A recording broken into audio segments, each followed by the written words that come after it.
नमस्कार साथियों, welcome to my YouTube channel learn with Himanshu. तो अब हम शुरू करते हैं अपना ज्योग्राफी की फोर्थ क्लास। आज हमारी चौथी क्लास है ज्योग्राफी की और ये आप देख सकते हो, ये है हमारा YouTube channel learn with Himanshu. तो दोस्तों आज हम पढ़ेंगे हाउ टू फॉर्म हिमालय।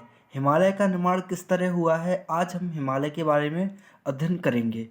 ठीक है मित्रों, तो चलिए अभी हम चलते हैं आगे। हाँ तो साथियों, आज मैं आपके लिए स्लाइड्स बना के लेके आया हूँ। जैसा कि आप देख सकते हो, नेक्स्ट 3 वीडियो में मैंने स्लाइड्स नहीं बना पाई थी क्योंकि वो उनमें स्लाइड्स का कोई ज़्यादा काम भी नहीं था। ये आप देख सकते हो, ये मैं सारी स्लाइड्स बना के लेके आया हूँ। आज अपन ये सारी स्लाइड्स कंप्लीट करेंगे और आज अपन हिमालय के बारे में समझेंगे कि how to form Himalaya, Himalaya किस तरह बना। ठीक है, तो चलिए दोस्तों, अभी हमने पहले क्या पढ़ा था, तो हम पढ़ चुके हैं कहाँ तक। हम पढ़ चुके हैं प्रोफेसर बाडिया के अकॉर्डिंग भारत को 3 भागों में विभाजित किया गया था। ठीक है, अब हम दोस्तों पढ़ेंगे कृष्णन और चटर्जी के अकॉर्डिंग। क्या कृष्णन और चटर्जी के अकॉर्डिंग भारत को 5 भागों में बांटा गया था। पहला भाग कौन सा था, तो पहला भाग था नदर्न माउंटेन यानी कि पर्वतीय उत्तर पर्वतीमाला। ठीक है, दूसरा भाग कौन सा था, तो दूसरा भाग था दोस्तों प्लेन्स यानी कि मैदानी भाग। ठीक है, तीसरा भाग था डेजर्ट और चौथा भाग था प्रायद्वीपीय क्षेत्र और पांचवा भाग था द्वीप। जैसा कि मैं आपको मैप में भी बता देता हूँ, पहला भाग कौन था, तो उत्तरी पर्वतमाला। तो उत्तरी पर्वतमाला के अंदर ये वाला क्षेत्र आ जाता है। देखो दोस्तों, ये वाला क्षेत्र उत्तरी पर्वतमाला के अंदर आ जाता है। ठीक है, कौन सा, ये जो मेरी मार्कर चल रही है ये उत्तरी पर्वतमाला के अंदर आ जाता है। मैं यहाँ पे नाम दे देता हूँ 1। ठीक है, अब मैं दूसरी पेन चेंज कर लेता हूँ। देखो, अब आते हैं क्या, प्लेन यानी कि मैदान। मैदानी भाग ये हो जाता है, ये गंगा और गंगा नदी और गंगा की जो सहायक नदी हैं यानी कि गंगा नदी और अन्य वितरकाओं, उसकी वितरकाओं के द्वारा ये वाला भाग बनाया गया है, इसे कहते हैं मैदानी भाग। ठीक है, इसे 2 नंबर दे देते हैं। और एक ये है, ठीक है, कहाँ पर, असम में। असम में ब्रह्मपुत्र नदी और उसकी सहायक नदियों के द्वारा असम में मैदान बनाया गया है। जो असम का मैदान है ना दोस्तों, वो भी प्लेन्स के अंदर आता है। ठीक है, उत्तरी प्लेन्स के अंदर। अब हम पढ़ते हैं डेजर्ट वाला रीजन। तो डेजर्ट वाला रीजन कौन सा आता है, एक तो राजस्थान में डेजर्ट वाला रीजन आ जाता है और कुछ कच्छ वाला, मतलब कच्छ वाला जो रन है ना, कच्छ का रन, वो भी थोड़ा डेजर्ट एरिया है। लेकिन मोस्टली जो थार का डेजर्ट कहाँ पर है, वो राजस्थान में है। तो राजस्थान के जो एरिया है उसे तीसरे भाग में बांट दिया गया था, किसके अकॉर्डिंग, कृष्णन और चटर्जी, 2 वैज्ञानिक थे, इनके अकॉर्डिंग। ठीक है, अब जो चौथा आता है वो आता है पेनिनसुलर रीजन यानी कि प्रायद्वीपीय क्षेत्र। तो प्रायद्वीपीय क्षेत्र ये आप देख सकते हो, ये पूरा प्रायद्वीपीय क्षेत्र है। ठीक है, अब पांचवा किस में बांटा, तो पांचवा इन्होंने बांटा द्वीप्स में। जैसा कि यहाँ पे आ जाते हैं अंडमान निकोबार। बेसिकली जो अंडमान निकोबार द्वीप है ना, ये हिमालय पर्वत के ही भाग माने जाते हैं। ठीक है, और इधर आ जाता है हमारा क्या, लक्षद्वीप। ठीक है, इधर लक्षद्वीप आ जाता है, इधर अंडमान निकोबार आ जाता है। इन 5 भागों में डिवाइड किया था किसने, कृष्णन और चटर्जी ने। ठीक है, ये कृष्णन और चटर्जी का हो गया। अब हम आगे चलेंगे तो अब एक वैज्ञानिक आते हैं स्पेट। कौन, स्पेट। देखो ये आगे स्पेट नामक वैज्ञानिक। स्पेट के अकॉर्डिंग भारत को 6 भागों में विभाजित किया गया था। पहला नदर्न माउंटेन उत्तरी पर्वतमाला, जैसा कि अभी हमने देखा था, ये रहा। ठीक है, दूसरा उत्तरी प्लेन्स, ये रहा दूसरा। ठीक है, तीसरा रेगिस्तान वाला भाग, ये रहा। चौथा ये हो गए।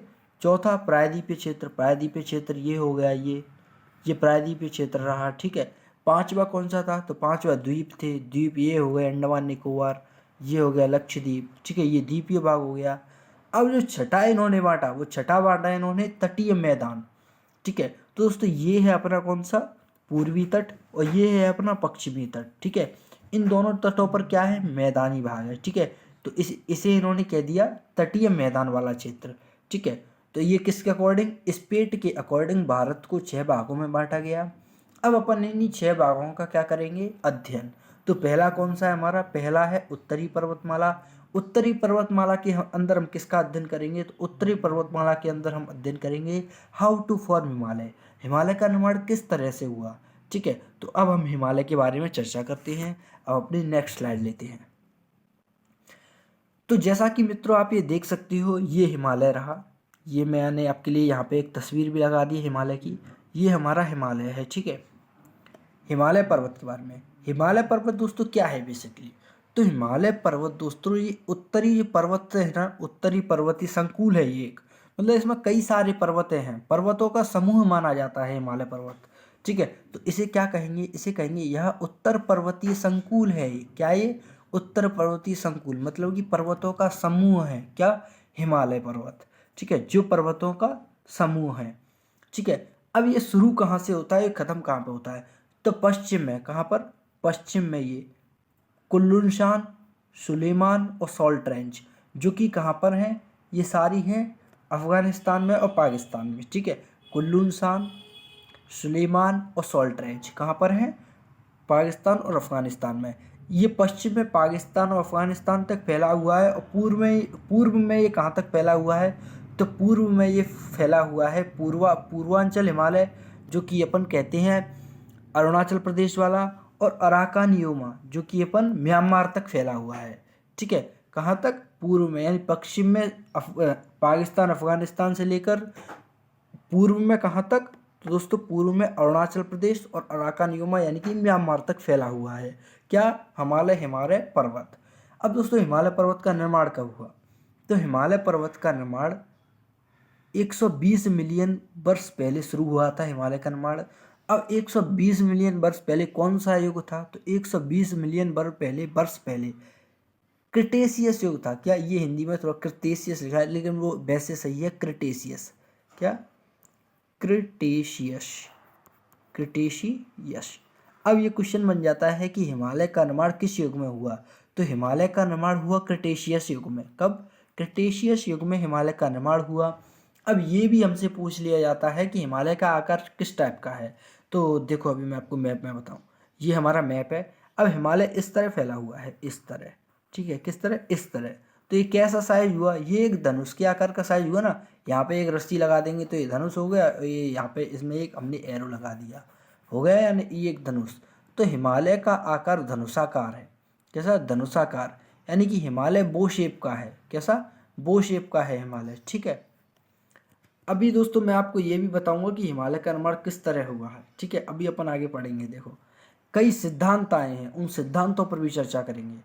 तो अब हिमालय निर्माण के लिए सिद्धांत, हिमालय निर्माण के लिए जो प्रमुख सिद्धांत माने जाते हैं, वो हिमालय निर्माण के लिए प्रमुख सिद्धांत 3 सिद्धांत माने जाते हैं। कौन से, कितने सिद्धांत, 3 सिद्धांत हिमालय निर्माण के लिए प्रमुख माने जाते हैं। ठीक है, इनमें से पहला सिद्धांत कौन सा रहता है, तो इनमें से पहला सिद्धांत रहता है दोस्तों जियोसिंक्लाइन थ्योरी। कौन सी, जियोसिंक्लाइन थ्योरी प्रथम सिद्धांत रहता है। ठीक है, जियोसिंक्लाइन थ्योरी को हिंदी में कहते हैं भूसन्नति सिद्धांत। क्या, भूसन्नति सिद्धांत। अब पहले क्या है ना दोस्तों, मैं आपको भूसन्नति सिद्धांत को समझा देता हूँ। ठीक है, तो इसके लिए अपन एक पेज लेंगे, मैं इसे थोड़ा ऊपर कर देता हूँ, यहाँ पे हम समझेंगे ये भूसन्नति सिद्धांत क्या है। ठीक है, उसके बाद मैं आपको इस पर चर्चा कराऊंगा। तो देखिए दोस्तों,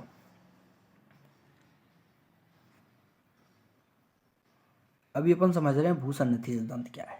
तो ये मैंने एक गोला बनाया, इस गोले के अंदर मैंने एक इस टाइप का ये मैंने बना दिया, क्या,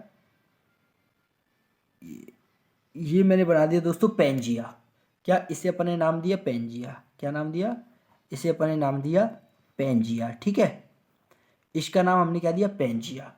अब हुआ क्या, आगे चले, पेंजिया पर दोनों साइड से बल लगे, मतलब इधर से भी बल लगा और इधर से भी बल लगा। ऐसी कोई रस्सी है, रस्सी को दोनों साइड से कोई खींचे, ठीक है, तो रस्सी क्या हो जाएगी, बीच में से जब एकदम अत्यधिक अति हो जाएगी तो रस्सी बीच में से टूट जाएगी।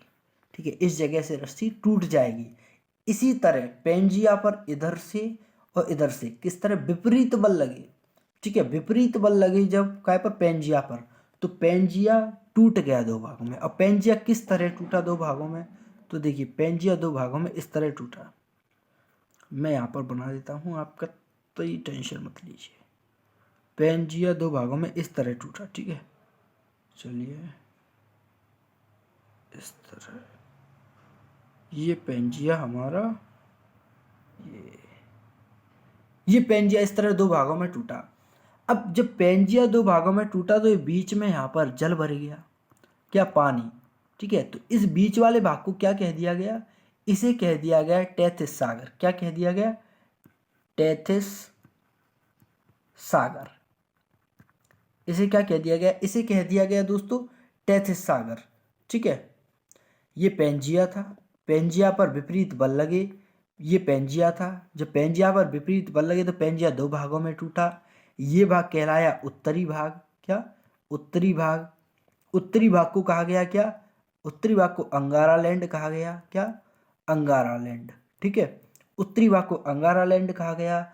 और ये बना क्या, दक्षिणी भाग। ठीक है, दक्षिणी भाग को क्या कहा गया, दक्षिणी भाग को गोंडवाना लैंड कहा गया। दक्षिणी भाग को गोंडवाना लैंड कहा गया। जब जो पेंजिया था दो भागों में टूटा, ठीक है, इस पर विपरीत बल लगे, दो भागों में टूटा। उत्तरी भाग अंगारा लैंड कहलाया, दक्षिणी भाग गोंडवाना लैंड कहलाया। अब दोस्तों हुआ क्या, इसके अंदर काय के अंदर, रुको मैं नेक्स्ट दूसरा मार्कर ले लेता हूँ। ये पेंजिया है, ठीक है, पेंजिया। अब इन दोनों के टूटने से बना टेथिस सागर। टेथिस सागर में इस तरह ये अवसादीकरण की प्रक्रिया शुरू हो गई टेथिस सागर में। क्या, टेथिस सागर में ये अवसाद जमने लगी। ठीक है, क्या हुआ, अवसाद इस तरह टेथिस सागर में जमने लगी। तो इसे अपन क्या कहेंगे, अवसादीकरण हुआ टेथिस सागर में। क्या हुआ, अवसादीकरण। ठीक है, अवसादीकरण की प्रक्रिया शुरू हो गई कहाँ पर, टेथिस सागर में। अब क्या हुआ, जब टेथिस सागर में अवसादीकरण की प्रक्रिया हुई तो इसी को क्या कह दिया गया, इन्हीं चीज़ों को कह दिया गया दोस्तों टेथिस सागर में, टेथिस सागर। टेथिस सागर में जब अवसादीकरण की प्रक्रिया हुई तो इसी को कह दिया गया भूसन्नति सिद्धांत, यानी कि जियोसिंक्लाइन थ्योरी। क्या, इसी को कह दिया गया जियोसिंक्लाइन। ठीक है, आपको समझ में आया। चलो मैं एक बार और रिपीट कर देता हूं। ये पेंजिया रहा, जब पेंजिया पर विपरीत बल लगे तो पेंजिया दो भागों में टूटा। उत्तरी भाग अंगारा लैंड कहलाया, दक्षिणी भाग गोंडवाना लैंड कहलाया। और इन दोनों के टूटने से बना टेथिस सागर। टेथिस सागर में जब अवसादीकरण हुआ तो इसी अवसादीकरण की घटना को भूसन्नति कह दिया गया। ठीक है, अब मैं आपको स्लाइड से भी समझा देता हूँ। चलिए, ये स्लाइड है। ठीक है, ये हमने स्लाइड ले ली। अब पहला सिद्धांत कौन सा आता है, तो पहला सिद्धांत आता है हमारा क्या, जियोसिंक्लाइन, यानी कि भूसन्नति सिद्धांत। तो इसमें क्या हुआ, एक सकरा पतला सागर जलीय मार्ग, जो कि मैंने अभी आपको बताया, जिसमें लगातार क्या हुआ, अवसादीकरण हुआ। जैसे कि ये हो रहा है, देखो ये हो ही रहा है, ये अवसादीकरण हो रहा है ना, ये अवसादीकरण हुआ। ठीक है, अवसादीकरण की प्रक्रिया लागू रही, मतलब कई वर्षों तक लागू रही। तो यही क्या कहलाया आगे चलकर कहलाया भूसन्नति, यानी कि जियोसिंक्लाइन। ठीक है, इसी को क्या कहा गया, जियोसिंक्लाइन। अब इस जियोसिंक्लाइन से जो सिद्धांत दिया गया था, इस पर सहमति किसने जताई, तो आगे चलकर अभी हम पढ़ेंगे कोबर का सिद्धांत। ठीक है, इससे पहले अपन कुछ चीज़ें और देख लेते हैं। तो देखो टेथिस सागर किस तरह बना, क्या, टेथिस सागर यानी कि पेंजिया के टूटने से बना क्या, टेथिस सागर। इसमें अवसादीकरण होने को क्या कहा गया, जियोसिंक्लाइन कहा गया। अब नोट, ये क्या है, नोट है। नोट में क्या है, ये जो ओल्ड रीजन है, कौन सा, पुराना भाग। ठीक है, काय का पुराना भाग, हिमालय के नीचे का जो राजस्थान का क्षेत्र है ना, यही टेथिस सागर का भी भाग रहा है। अब इस चीज़ को हम कैसे पता कर सकते हैं कि टेथिस सागर का भाग रहा है, तो इस चीज़ को हम इस तरह पता कर सकते हैं कि राजस्थान में रेगिस्तान किस वजह से है। राजस्थान में जो रेगिस्तान है वो है ही टेथिस सागर की वजह से। ठीक है, चलिए अब नेक्स्ट रीजन। अब ये आ गया कोबर का सिद्धांत, जैसे कि अभी हमने चर्चा की थी कोबर का सिद्धांत। तो जो कोबर का सिद्धांत है वो क्या कहता है, ठीक है, उसे भी मैं अभी आपको यहीं पे समझा दूंगा कि कोबर के सिद्धांत को। तुम्हें पहले हम इसे एक बार चर्चा कर लेते हैं, पढ़ लेते हैं। ठीक है, उसके बाद आपको और अच्छा समझ में आएगा। तो कोबर था ना, कोबर एक वैज्ञानिक था। कोबर ने क्या किया, कोबर ने हिमालय पर्वत का जो निर्माण हुआ है उस पर कोबर ने सहमति जताई कि हिमालय पर्वत का निर्माण टेथिस सागर में, कहाँ, टेथिस सागर में भूसन्नति यानी जियोसिंक्लाइन से बना है। कोबर ने भी यही कहा कि जो हिमालय बना है ना वो टेथिस सागर में अवसादों का जमा हुआ, उससे बन गया क्या, उससे बन गया भाई साहब हिमालय। अब इसका कहना क्या था, तो इसका कहना ये था भाई साहब कि देखो अभी मैं यहाँ पर समझा देता हूँ आपको, है ना।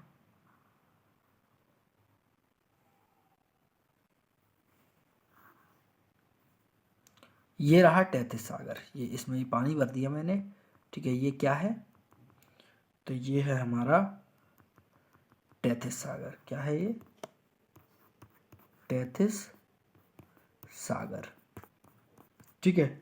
और इसे कहा गया है, इन दोनों भागों को क्या कहा गया है, इसे कहा गया है अग्रभाग। क्या, अग्रभाग, ठीक है। इसे अग्रभाग कहते हैं और इसे भी अग्रभाग कहते हैं। क्या, अग्रभाग, ठीक है। अब हम पढ़ते हैं तैथिस सागर, इसने किस अकॉर्डिंग समझाया, ठीक है। तो फर्स्ट स्टेप आती है। फर्स्ट स्टेप में इसने कहा कि जियोसिंक्लाइन हुआ, जियोसिंक्लाइन मतलब भूसन्नति हुई। और भूसन्नति में क्या होगा दोस्तों, तो भूसन्नति में तो केवल एक ही क्रिया हो सकती है, क्या, सेडिमेंटेशन। तो इसने कहा कि इसमें भाई सब सेडिमेंटेशन हुआ, काय में, तैथिस सागर में। चलो भाई, हमने इसमें ये सेडिमेंटेशन भी कर दिया, मतलब ये हमने अवसाद भी जमा दिए, यानी कि अवसादीकरण भी कर दिया हमने। चलो, इसका पहला ये हमने मान लिया, यानी कि फर्स्ट स्टेप हमने फॉलो कर दी। अब कोवर ने सेकंड स्टेप में क्या कहा, तो सेकंड स्टेप में कोवर ने कहा कि जब अवसादीकरण हुआ, तो अवसादीकरण से लिथोजेनेसिस, लिथोजेनेसिस मीन्स सेल जनन, यानी कि बड़े बड़े चट्टान बन गए। चलो भाई, इससे बड़े बड़े चट्टान भी बना दिए हमने, ये बड़े बड़े चट्टान भी बना दिए। तो इसने कहा लिथोजेनिस हुआ, यानी कि अवसादों के कठोर होने पर चट्टानों का निर्माण हुआ। तो चट्टानों का निर्माण ही हमने कर दिया, ठीक है भाई। हमने इसका सेकंड वो भी फॉलो कर दिया स्टेप। अब थर्ड स्टेप में इसने क्या कहा, थर्ड स्टेप में इसने कहा कि ओरोजेनेसिस हुआ, मतलब ये जो चट्टान थे ना, इन चट्टानों ने ही पर्वत का रूप धारण कर लिया भाई साहब। मतलब इसमें आपको, इस सिद्धांत में आपको कुछ दिख रहा है कि भाई एक सागर था, सागर में पहले अवसाद आए, अवसाद जमे, अवसाद जमने से उसमें चट्टानें बनी, चट्टानें बनने से भाई इन चट्टानों ने ही पर्वत निर्माण कर दिया। तो देखिए, ओरोजेनेसिस, यानी जब तैथिस सागर में दाब बढ़ा, ठीक है भाई, तैथिस सागर में दाब बढ़ेगा, इधर से इधर से इधर से चार साइड से दाब बढ़ा तैथिस सागर में, तैथिस सागर में दाब बढ़ा, तो ये अग्रभूमि है, अग्रभूमि एक दूसरे चट्टान से मतलब बढ़ने लगे, एक दूसरे की ओर बढ़ने लगे। मतलब इसका कहने का मतलब ये है कि ये अग्रभूमि है, ये और ये अग्रभूमि, ये एक दूसरे के पास आने लगे इस तरह। और जब ये एक दूसरे के पास आएंगे तो ये ऊपर ही निकलेगा। तो इसका कहना ये था कि पहले भाई साहब क्या हुआ, पहले इसमें अवसाद जमे, तैथिस सागर में अवसादीकरण हुआ। फिर जब अवसादीकरण होने से उन अवसादों से ही चट्टानें बनी, ये बड़ी बड़ी, और ये चट्टानें बनी तो अग्रभाग, ये दोनों अग्रभाग हैं, ये आगे आने लगे। जब ये अग्रभाग आगे आने लगे तो इससे ही ये हिमालय ऊपर उठ गया, ठीक है। आप समझ रहे हो, इस तरह इसका कहने का मतलब ये है। यहाँ पे मैं एक छोटा चित्र बना देता हूँ, देखो ये पहले इसमें अवसाद जमे, अवसाद जमे तो इसमें बड़ी चट्टानें बनी, चट्टानें बनी तो ये दोनों अग्रभाग इधर आने लगे, ये दोनों भाग इधर आने लगे, दोनों भाग इधर आने लगे, तो ये मलबा पूरा ऊपर चला गया, तो ये ऊपर उठ गया, तो भाई साहब ये पर्वत बन गया। ये भाई साहब ने कहा था, ठीक है। अब देखते हैं इनके सिद्धांत को क्या कहा गया। तो भाई साहब इस सिद्धांत, अब देखिए, इस सिद्धांत के अनुसार जो कोबर ने सिद्धांत दिया था, इस सिद्धांत के अनुसार जो तिब्बत का पठार है ना, वो एक मध्यवर्ती पिंड है, ठीक है। और इसका निर्माण हिमालय के युग के समय ही हुआ है। अगर कहीं भाई साहब कोबर ने जो सिद्धांत दिया है, तो उस सिद्धांत के अनुसार तो ये ऐसा होना चाहिए कि जो तिब्बत का पठार है वो मध्यवर्ती पिंड है, ठीक है। और जो हिमालय का निर्माण के समय ही ये बना है। लेकिन इसकी कुछ सीमाएं थी। क्या सीमाएं थी, कि कुल्लुनसान पर्वत और तिब्बत का पठार हिमालय के समय नहीं बने थे। लेकिन जो कोबर का सिद्धांत क्या बताता है कि जो तिब्बत का पठार है वो हिमालय के समय ही बना है। तो यानी ये कोबर के पठार एक स्टेप फेल हो गया। अब दूसरा अवसाद, जो कोबर ने कहा था कि अवसादीकरण होगा, तो इस सीमा को सुनिए, जो दूसरी सीमा है इसे आप सुनिए। तो जो अवसादों पर जो लगने वाला बल था ना, लगने वाला दाब, हिमालय का निर्माण करने में सक्षम ही नहीं था। दोस्तों आप खुद समझ सकते हो कि सागर में आज तक ऐसा कभी हुआ है कि किसी सागर में अवसाद जमे हों, अवसाद से चट्टानें बनी हों, फिर दोनों भाग आगे आए हों और इस तरह पर्वत बन गया हो, और वो भी दुनिया का सबसे ऊंचा पर्वत, वो भी दुनिया का सबसे यंगेस्ट पर्वत। तो ऐसा नहीं होता है, ठीक है। तो क्या किया गया, कोबर के सिद्धांत को नज़रअंदाज कर दिया गया। मतलब कोबर साहब का जो सिद्धांत था उस सिद्धांत को नेगलेक्ट ही कर दिया गया, उसे माना ही नहीं गया, ठीक है। चलिए तो अब हम पढ़ते हैं किसका, अब हम पढ़ेंगे आर्थर रोम का सिद्धांत। आर्थर रोम ने क्या सिद्धांत दिया, तो आर्थर रोम का क्या सिद्धांत था। तो भाई साहब जी आर्थर रोम का सिद्धांत, आर्थर रोम जो जियो संक्रांत थ्योरी थी यानी कि भूषण निषेधी सिद्धांत, उसके समर्थक माने जाते हैं। इन्होंने भी कहा कि नहीं भाई मैं भी अवसादीकरण का जो सिद्धांत है उसको मान्य करता हूँ, उसका समर्थन करता हूँ। तो होम्स साहब ने क्या कहा, इनके बारे में भी चर्चा कर लेते हैं। तो आर्थर होम्स ने भी माना कि हिमालय तैतीस सागर में भूसन्नति से बना है, लेकिन इन्होंने कहा, किसने, जो आर्थर होम ने, इन्होंने कहा कि हिमालय का निर्माण आंतरिक प्रक्रिया से हुआ है, आंतरिक प्रक्रिया से हुआ है, न कि बाह्य प्रक्रिया से। मतलब इन्होंने एक बात कही कि जो हिमालय है ना वो आंतरिक प्रक्रिया से बना है। मतलब कि इनका कहना थोड़ा सही माना जा सकता है कि आंतरिक प्रक्रिया मतलब ज्वालामुखी उद्गार हुआ हो, कि भाई ये ज्वालामुखी है, इससे आंतरिक प्रक्रिया ज्वालामुखी उद्गार हुआ हो तो उससे भाई बन गया हो। ठीक है, चलो मान लिया इनका यहाँ तक। लेकिन थर्ड स्टेप पढ़ते हैं। आर्थर होम के अनुसार मैग्मा में उत्पन्न होने वाली जो संवहनीय धाराएं हैं, संवहनीय धाराओं के ऊपर की ओर बल लगा, संवहनीय धाराओं पर ऊपर की ओर बल लगा, जिससे पर्वत निर्माण हो सकता है। देखो जैसा मैंने कहा सेम वही हुआ। ठीक है, ये संवहनीय धाराएं 100 से 400 किलोमीटर की गहराई पर दुर्बलता मंडल में बनती हैं। ये अपन पढ़ेंगे जब हम पृथ्वी की संरचना के बारे में पढ़ेंगे जब। ठीक है, आर्थर होम्स ने पर्वत निर्माण की मुख्य प्रक्रिया को नहीं समझाया। मतलब चलो यहाँ पर समझ लेते हैं। देखो आप ऐसा समझिए कि ये है हमारा दुर्बलता मंडल। ठीक है, ये कौन सा है, ये है दुर्बलता मंडल। ठीक है, तो ये मैग्मा है, ये क्या है, ये मैग्मा नीचे तैर रहा है। ठीक है, इसमें किसी को भी डाल दिया जाए, चाहे वो आदमी हो या औरत हो, इसमें जाते ही गल जाएगा। ठीक है, चाहे फिर इसमें तुम लोहा डाल दो या कुछ भी डाल दो, ये है हमारा मैग्मा। क्या है ये, मैग्मा। अब आर्थर होम ने क्या कहा, इस मैग्मा के अंदर संवहनीय धाराएं चलती रहती है। ठीक है, ये क्या है, संवहनीय धाराएं, ये ऊपर की ओर भी जाती है। तो ये संवहनीय धाराएं ऊपर की ओर गई। ठीक है, कहाँ पर, ऊपर की ओर। तो इन्होंने कहा भाई साहब, किसने, आर्थर होम ने, कि संवहनीय धारा पर ऊपर की ओर बल लगा। ऊपर की ओर बल लगेगा तो बेसिकली भाई से ज्वालामुखी उद्गार हुआ। तो ये ज्वालामुखी उद्गार हुआ, ज्वालामुखी उद्गार हुआ तो इससे मैग्मा निकला, ये मैग्मा निकला भाई साहब। ठीक है, तो इन्होंने कहा कि ज्वालामुखी उद्गार के समय मैग्मा निकला और इस मैग्मा से ही एक पर्वत का निर्माण हो गया। ठीक है, चलो हम ये मान सकते हैं कि मैग्मा से एक पर्वत का निर्माण हो सकता है, लेकिन भाई साहब मैग्मा से ये सारे निर्माण हो सकते हैं। लेकिन आप ये आगे देखिए, मैग्मा से 2500 किलोमीटर लंबे एक पर्वत का निर्माण तो नहीं हो सकता ना, इस चीज पर ध्यान दीजिए। ठीक है, तो इन्होंने क्या कहा, मैग्मा से पर्वत का निर्माण हो गया, यानी कि ज्वालामुखी प्रक्रिया से पर्वत का निर्माण हो गया। ठीक है चलो साहब, लेकिन ज्वालामुखी प्रक्रिया से 2500 किलोमीटर लंबे पर्वत का निर्माण नहीं हो सकता। तो इन्होंने पर्वत निर्माण की मुख्य प्रक्रिया को नहीं समझाया।